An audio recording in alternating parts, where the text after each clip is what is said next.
Olá, queridos alunos! Hoje nós vamos para a nossa aula de guerra, Primeira Guerra Mundial, entre 1914 e 18. Vamos lá? Começando de um grande contexto, de um panorama geral de como estava o mundo e principalmente a Europa, né? Às vésperas da Primeira Guerra Mundial. Então, aqui o que nós temos? Como eu disse, contexto, e desse contexto nós vamos extrair as causas da Primeira Guerra. Vou começar dessa imagem que vocês estão vendo aqui. Isso é uma rua de Paris, né? Às vésperas da Primeira Guerra Mundial em 14, com os carros da época, os paralelepípedos, né? E prédios belíssimos. Dá até para perceber aqui, ó, deixa eu pegar meu ponto de luz. Uma iluminação na rua, dá para ver aqui, ó, prédios com arquitetura toda trabalhada. Isso é Belle Époque, na arquitetura, no desenvolvimento técnico, científico, né? O grande contexto do final do século XIX e começo do século XX é a Belle Époque. Acho que dá para entender na tradução, né? Bela época. Época do quê? De desenvolvimento tecnológico. Época de muito cientificismo, em que os padrões franceses eram copiados por vários outros povos. No Brasil, quem não se lembra, né? Em 1904, a reforma urbana lá do Pereira Passos, do Rio de Janeiro, foi baseada nesse estilo arquitetônico clássico aqui bonito dos franceses, tá? Então esse é um grande contexto às vésperas da primeira. Ô Bel, mas Belle Époque é causa? Depende. Se você levar em consideração que é uma época de desenvolvimento e tecnológico, estão produzindo armas. Então uma Belle Époque não, mas dá para a gente extrair, né, indiretamente, coisas ligadas à Belle Époque que provocaram a Primeira Guerra Mundial, sim, como desenvolvimento tecnológico e de armas naquele período. Agora sim, número 2, nacionalismo. Isso é um contexto e uma causa da Primeira Guerra, né?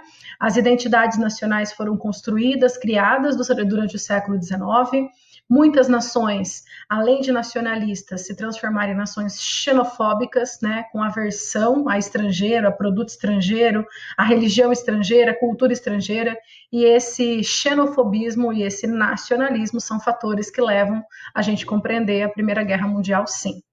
E aí a gente cai numa parte mais prática, né? Causas diretas da Primeira Guerra Mundial, as rivalidades, as intrigas entre as nações, né?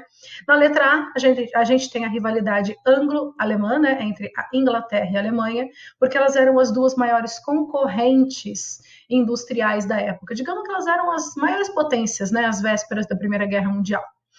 Segunda rivalidade, a rivalidade franco-alemã, da França e da Alemanha, que também tem a ver aqui, ó, com o meu número 4, o revanchismo francês. Ô, Bel, o que é isso? Então vamos lá. Na Guerra Franco-Prussiana de 1871, a Alemanha atacou a França e tomou da França isso daqui, ó, a Alsácia e a Lorena.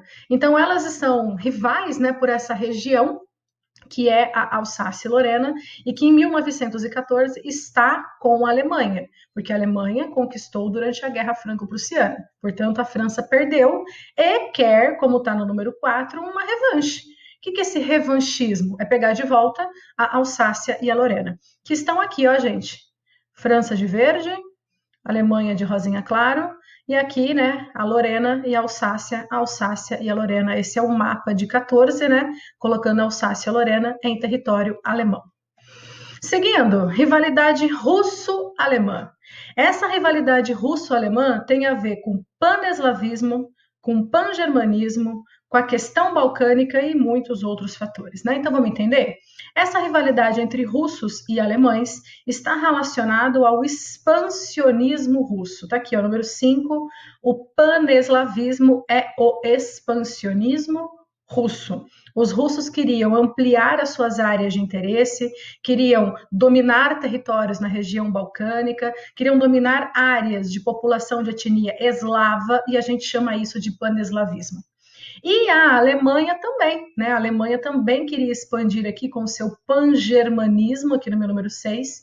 Os alemães queriam maiores áreas de atuação econômica, queriam maior parceiros, queriam agregar regiões na Península Balcânica, só que os alemães vão dar um passo à frente, vão construir uma grande ferrovia, ó, dá licença, vou trocar o slide, que é essa ferrovia aqui, ó, Berlim-Bagdá. Essa ferrovia foi construída, tá? E isso faz com que os alemães escolhem seus produtos, né? Tá vendo aqui, ó, de Berlim, pela região da Tchecoslováquia, Hungria, Áustria, Península Balcânica, que tá aqui, né, gente? Ó, Sérvia, Grécia, Bulgária, Romênia. Isso também tem uma inserção lá no Oriente Médio, na Turquia, passando até Bagdá, no Iraque. Essa ferrovia foi muito importante, repito, para o escoamento de produtos alemães, tá? Então, a Rússia e a Alemanha rivalizam, né, por essa área aqui, né? Os russos querem se expandir para cá, querem dominar a Península Balcânica, a Alemanha também, mas ela fez uma ferrovia e está vendendo produtos para essa região como um todo, tá? Bom, essa é uma rivalidade étnica, econômica entre russos e alemães. E vocês viram eu mostrando a Península Balcânica, né? A região balcânica está um caos. É isso que eu posso dizer. A questão balcânica, ela é uma mistura de vários fatores, tá? E para eu te explicar alguns, eu vou para um outro mapa. Tá aqui, ó. Essa região aqui, esse mapa, né, é do Império Otomano e toda a sua expansão, né, desde 1300 até o século 17. Tudo isso que você está vendo colorido um dia pertenceu ao Império Turco-Otomano, Império Árabe, muçulmano, né? E aqui dá para ver claramente a região balcânica dominada pelos otomanos. Aqui tem um mapa um pouquinho, né, mais nítido para vocês verem os Balcãs, e aqui você tem a região, né, já um pouco mais independente. Tá vendo aqui otomano, aqui independente. Então, a questão balcânica começa por aí. As regiões dos Balcãs, elas estavam lutando ainda por independência. Algumas áreas ainda eram submissas ao Império Turco-Otomano. Então, a primeira questão da questão balcânica, ficou redundante, né? Mas é a luta pela independência dessa região. Nacionalismo, né, gente? Eles querem se livrar do Império Otomano, querem autonomia política, autonomia econômica para aquela região. É uma questão ligada ao nacionalismo. Mas ainda nos Balcãs, a gente tem o interesse russo, o interesse alemão, e para complicar tudo de vez, essa região não quer ser de ninguém, né? Essa região não quer ser dos otomanos, nem dos russos, nem dos alemães. Então, a região dos Balcãs, que a gente chama de questão dos Balcãs, essa mistura de problemas nessa região balcânica aqui da Europa. E aí, para terminar, a gente vai chegar ali no último tópico do meu contexto, que também é uma causa, que é a paz armada. Paz armada é um conceito que a gente diz que havia, né, uma certa harmonia entre as nações europeias, né, poucos conflitos entre elas, mas muita produção de guerra, muita produção bélica, né, produção de armas, produção de tanque de guerra, tecnologia ligada à bomba, né, vão desenvolver granada nessa época, vão desenvolver submarino nessa época, né? Então a paz armada é esse contexto, né, de uma certa harmonia, poucos conflitos, mas muita produção bélica. E aí agregue a produção bélica, produção de roupas para a guerra, alimentos que durem para que os soldados levem para a guerra, traduzindo, alimento enlatado é dessa época. Então, a paz armada é o desenvolvimento de grandes tecnologias usadas em guerra, mas com pouco conflito. E é esse cenário que a gente está vivendo, né, que é um grande contexto que vai nos levar, em 1914, à Primeira Guerra Mundial, certo?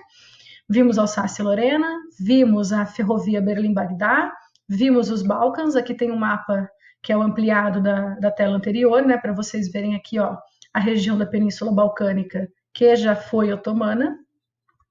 E aqui a gente tem os grupos que rivalizaram diretamente, guerrearam na Primeira Guerra Mundial.